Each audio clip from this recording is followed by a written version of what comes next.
Hello, I'm Eric Stevens from Stevens Diamond Jewelers. The following short video is going to take you behind the scenes during the production of a custom piece of jewelry. From the design phase to the final polish, Stevens Diamond Jewelers is committed to providing the finest quality, one-of-a-kind creations for our customers. Let's get started. Every custom piece starts with the design. We may sketch out a drawing by hand or get right to work rendering your piece with CAD software. This stage of the process is a time to visualize various design elements, metal types, or even try out different colors or shapes of gemstones.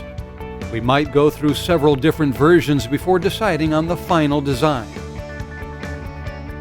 This piece is a 14-karat white gold halo-style engagement ring featuring a 1-carat center diamond surrounded by 40 smaller diamonds totaling over 3/4 carats. The experienced designers at Stevens Diamond Jewelers will work one-on-one with you to discover the piece you're wishing to create. Whatever your design, we take pride in using the highest standards when selecting the gemstones and materials that will be used in its creation. Once you've signed off on the design, the next step is to create a wax model of the piece. For this project, we're growing the wax in a state-of-the-art 3D printer. The printer builds the wax layer by layer, perfectly replicating all the detail of the CAD design in the precise dimensions. The models can also be cut using a computer-controlled lathe or even painstakingly crafted by hand. The wax is when we begin to see the design take shape in its physical form, but we still have a long way to go. With the wax completed, we will now use it to make an investment mold that will be used in the casting process. To create the investment mold, the wax is first attached to a rubber base with a cone-shaped pedestal in the center. This shape will create a funnel in the mold for the molten gold to flow through during casting. This is called the sprue. We then place a metal cylinder or flask over the base.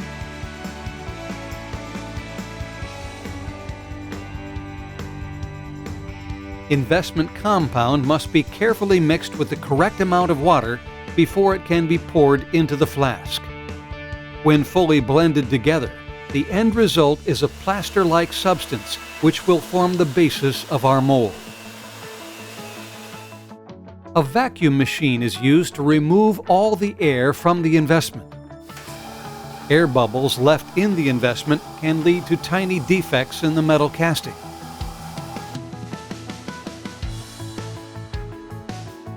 After the investment is poured into the flask, we put it into the vacuum machine yet again.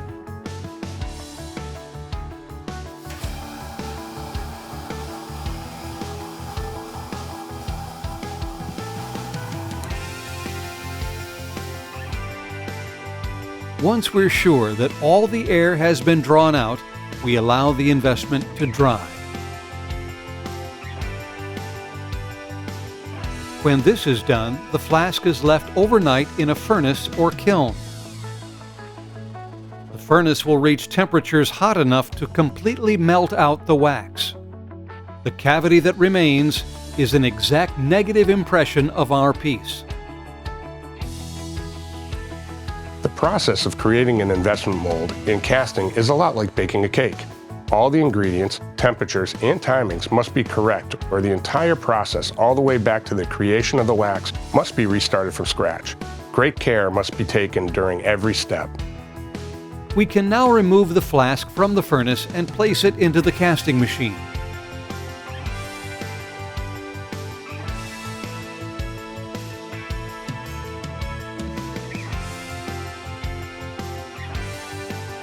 The gold used in jewelry making is typically a mixture of pure gold and other alloys.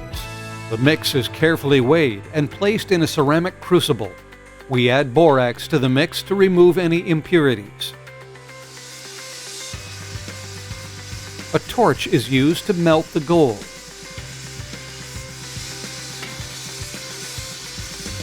With this machine, centrifugal force pulls the molten gold from the crucible into the flask, filling the cavity of our mold.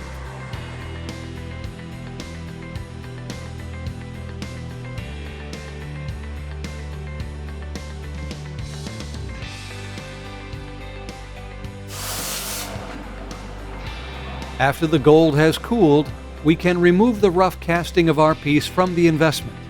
This takes water, brushes, and a bit of elbow grease.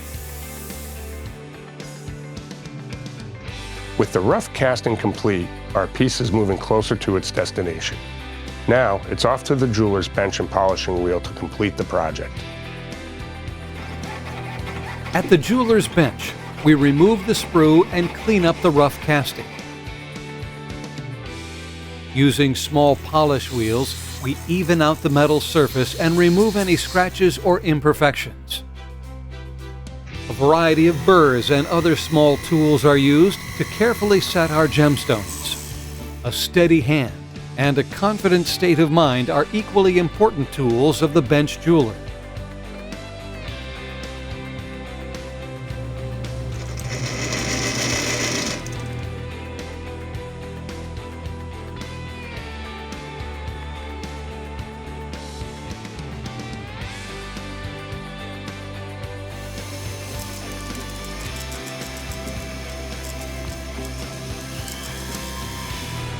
For the final polish, we use a polishing machine.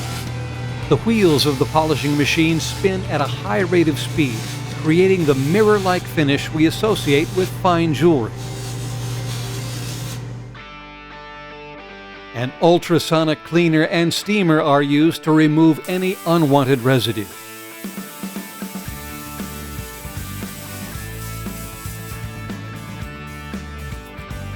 Since our piece is white gold, as a final step, we will plate the surface with rhodium, a white alloy. This will give a bright white finish to the metal that matches the brilliance of the diamonds. Our custom piece is finally complete and looks absolutely beautiful. It's ready to be worn and loved for years to come. Creating a custom piece of jewelry requires a lot of specialized equipment and knowledge, but the most important skill of all is experience. At Stevens Diamond Jewelers, we've been handcrafting custom jewelry from scratch for over 25 years. We hope you've enjoyed this brief look at one of the most rewarding and inspiring parts of the work we do. We invite you to come in and discuss how we can design and create your very own unique masterpiece.